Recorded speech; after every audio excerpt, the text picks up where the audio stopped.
दादी की और पंडित की सच्चाई। यह पूरे परिवार वालों के सामने सीसीटीवी कैमरे से आज दादी की सारी सच्चाई आई। जब परिवार फलों के सामने, तब ओमकार को आया दादी के ऊपर गुस्सा। हालांकि आज इस बार प्रथम भी दादी से बहुत ज्यादा गुस्सा हो जाता है, जो प्रथम पहले राध्या के ऊपर गुस्सा हुआ था। दादी की सच्चाई जानने के बाद आज प्रथम ने राध्या का दिया साथ और हुआ दादी के ऊपर गुस्सा। आज मित्तल भवन का पूरा परिवार दादी से नाराज हो गया है। दादी को हुआ अपनी गलतियों का एहसास।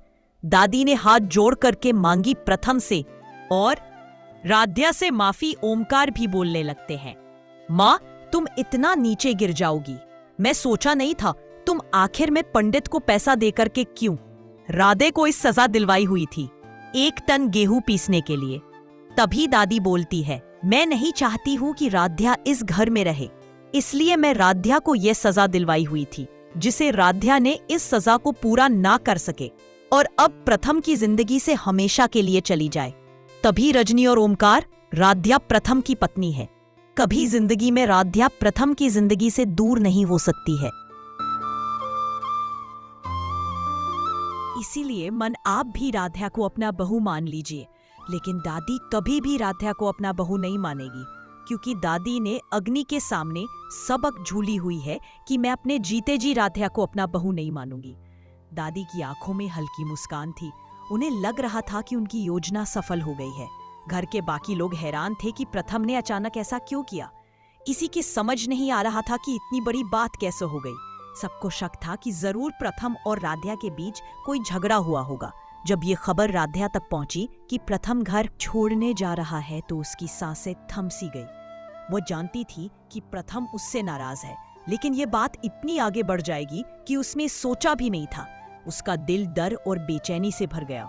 वह रोते हुए, घबराते हुए तुरंत प्रथम के पीछे भागी और उसे रास्ते में रोक लिया। प्रथम की आंखों में गुस्से की आग जल रही थी। उसने राध्या को देखते ही कहा कि वह उससे कोई बात नहीं करना चाहता। राध्या ने बहुत कोशिश की उसे रोकने की, समझाने की, लेकिन प्रथम कुछ भी सुनने को तैयार नहीं था। हर शब्द उसके दिल को और घायल कर रहा था। आखिरकार राध्या ने गहरी सांस लेकर सारा सच सामने रख दिया। उसने बताया कि दादी ने किस तरह उसे फंसाने की चाल चली थी, कैसे घर के बाकी लोगों को गुमराह किया गया था। राध्या ने वे सारे सबूत भी दिखाए जो उसने बड़ी मुश्किल से जुटाए थे। प्रथम हैरान रह गया। उसकी आंखों में अविश्वास था। वह सोच भी नहीं सकता था कि दादी, जिन्हें वह भगवान समान मानता आया है, इतनी बड़ी साजिश कर सकती है। उसका दिल दहल उठा। उसे अपनी गलती का एहसास हुआ कि उसने बिना पूरी बात जाने राध्या को दोषी मान लिया। वह तुरंत राध्या का हाथ पकड़कर उसे घर वापस ले आया। घर पहुंचकर उसने सबके सामने दादी से सवाल किया। उसकी आवाज कांप रही थी, लेकिन गुस्से से भरी हुई थी। उसने पूछा कि उन्होंने ऐसा क्यों किया, राध्या से उन्हें इतनी नफरत क्यों थी। दादी का चेहरा झुक गया। उनके पास कोई जवाब नहीं था। उनकी आंखों से शर्म और पछतावे के आंसू छलक पड़े। घर के बाकी लोग भी स्तब्ध थे। किसी को यकीन नहीं हो रहा था कि दादी जैसी शख्सियत ऐसा कर सकती है। प्रथम ने राध्या से माफी मांगी। उसका स्वर टूटा हुआ था, जैसे वह खुद को ही दोषी मान रहा हो। राध्या की आंखें भी भर आई, लेकिन उसने उसे गले लगाकर कहा कि अब सब ठीक हो जाएगा। ये पल उनके रिश्ते के लिए एक नए विश्वास की नींव था। हालांकि प्रथम के दिल में दादी के लिए गुस्सा अब भी बाकी था। वह बार बार सोचता कि जिन्हें उसने हमेशा सम्मान दिया, वही उसके रिश्ते को तोड़ने की कोशिश करती रही। राध्या ने उसे शांत किया और कहा कि गुस्से से परिवार और टूट जाएगा। धीरे धीरे प्रथम ने राध्या की बात मान ली। उसने खुद को संयमित किया और दादी से दूरी कम करने लगा।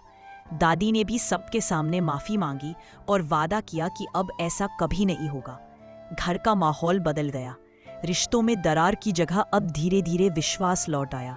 दादी का चेहरा शर्म से झुका रहा, लेकिन उनके भीतर भी सुधरने की चाह जाग उठी। प्रथम और राध्या का रिश्ता इस तूफान के बाद और भी मजबूत हो गया। अब उनमें एक अटूट विश्वास था। उन्होंने ठान लिया कि चाहे कितनी भी साजिशें क्यों ना हो, वे एक दूसरे का साथ कभी नहीं छोड़ेंगे। अगर आपको आज का ये वीडियो पसंद आया हो तो वीडियो को लाइक करें और चैनल टीवी शो मित्रा को सब्सक्राइब करें। धन्यवाद।